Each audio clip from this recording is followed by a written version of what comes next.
Good afternoon. I'm Colonel Scott Cottrell. I'm the Accessions Command BRAC Chief. I'm the new kid on the block. I've been there since July of 2008.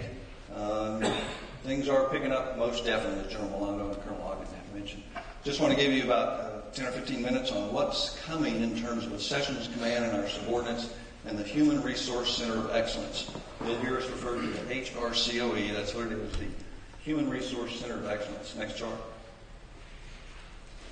What is BRAC at Knox? A lot of you may hear about this and everyone says, yeah, BRAC's happening. Well, this is what BRAC is at Fort Knox. It is Colonel Ogden and his staff preparing Fort Knox to receive the elements. It is the headquarters of U.S. Army Accessions Command minus moving here from Fort Monroe, Virginia. Many of you know most of our staff has already been on Fort Knox since 2002. Well, now the 3-star, the 2-star, the 1-star, and the rest of the staff are coming. Headquarters Cadet Command is moving here from Fort Monroe, Virginia. We've had a couple of brigades at Cadet Command on Fort Knox for quite a while, but now the headquarters is coming here. And Human Resource Command is coming from several locations, and Colonel Greg Gardner will talk more to that. They're all coming to Fort Knox, and we're going to become the Human Resource Center of Excellence. It's not a school kind of excellence. It's a center of excellence in that we do similar and related functions. We will do those on Fort Knox. The 3rd of the 1st Brigade Combat Team is already here, as Jeff briefed. Another reserve component element called the Army Reserve Readiness Training Center is coming here from Fort McCoy, Wisconsin. Their first element, I think, shows up in October. The 100th Division, General Barron knows them very well, coming here from Louisville in August, September of 2011. That is BRAC at Fort Knox. Now, there are other odds and ends coming to and plugging in, all of which are very important, but those are the big muscle movers. Next chart, please. You've heard about Accessions Command, and some of you may be going, great, what does Accessions Command do? Well, I'm glad you asked. Here is what we do. Accessions Command is the 3-star staff that oversees U.S. Army Recruiting Command and U.S. Army Cadet Command.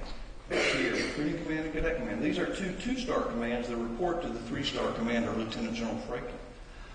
You've seen the big commercials, Army Strong, Be All You Can Be, all those good commercials. Those come out of the U.S. Army Accessions Command staff and our contractors. We do marketing, research, advertising, pre-commissioning training, and we coordinate our other components. Accessions Support Brigade. The 2008 Olympics in Beijing, 2 of the gold medals were won by our marksmanship team. Those are soldiers, active duty soldiers, who can shoot really good. They got 2 gold medals at the end. The Golden Knights, the parachute guys that drop in at football games, that's part of the Accessions Support Brigade. And of course, you see the big 18-wheeler driving down there, Go Army Strong. Those are part of Accessions Support Brigade, and that is headquarters here on Fort Knox. Recruiting Command, again, is focused on the enlisted recruitment and also some specialty officer accessions such as medical personnel. And Cadet Command is ROTC. Every ROTC campus across the nation, across Europe, and across the Pacific is run by U.S. Army Cadet Command. JROTC, Junior ROTC in the high schools, it is a program that Cadet Command runs just for high school students. Officer Candidate Recruiter Retention School is also rolled up under and affiliated with U.S. Army Accessions Command. Next slide, please. Change is coming, it's happening. It's already happening, as General Milano mentioned.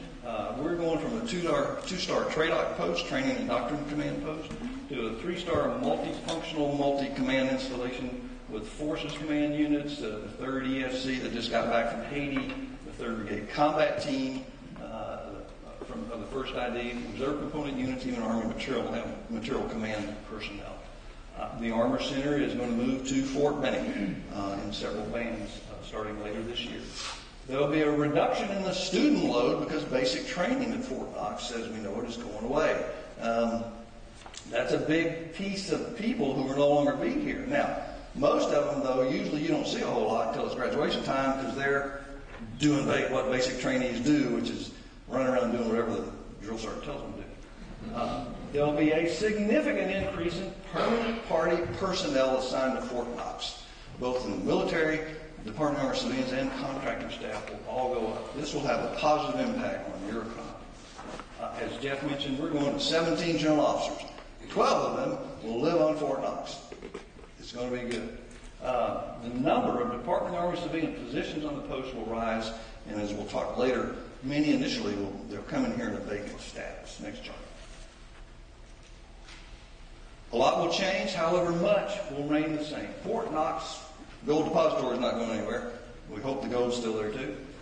Fort Knox will remain the home of the Patent Museum. The training ranges, I've had many questions. The training ranges are staying here. They are going to be used. They are used right now a lot by the Armor School, but they're used by other elements. They're used by sister services. The Air Force, the Coast Guard, other people come in and use these training ranges. The Guard and Reserve come in and use them. Fort Campbell comes up and uses them. So the training ranges, the Sound of Freedom will remain there for a long